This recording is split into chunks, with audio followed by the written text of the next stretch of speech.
Hi viewers, কেমন আছেন সবাই? আজকে আমাদের মুরগি সব বেঁচে দিলাম।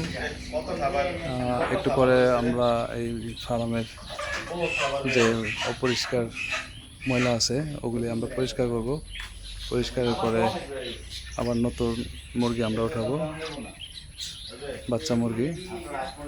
তখন আপনাদেরকে আবার নতুন করে আপডেট দেব।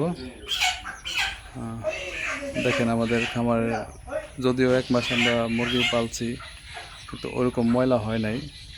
আমরা সবসময় পরিষ্কার করে রাখার চেষ্টা করছি।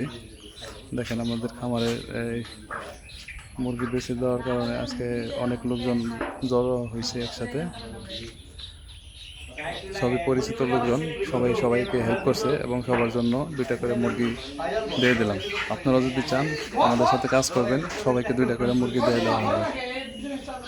এই দেখেন ওরকম ময়লা হয় নাই, যেহেতু আমাদের শীট হচ্ছে পাটাতন। একটু পানি মেরে দিলে পরেই এই পাটাতন আবার পরিষ্কার হয়ে যাবে এবং ওষুধ মারার পরে 2-3 দিন রাখার পরে আপনার আবার নতুন মুরগি ওঠানো যাবে। দেখেন আশেপাশের যে পরিবেশ খুবই সুন্দর, একদম চোখের মধ্যে, চারোদিকে খোলা, একদম চারোদিকে খোলা। দেখেন,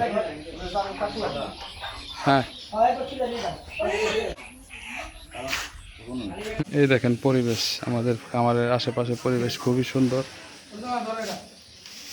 এবং চারিদিকে খোলা। আমরা আজকে এই পরিষ্কারের কার্যক্রম শুরু করে দেব একটু পরেই।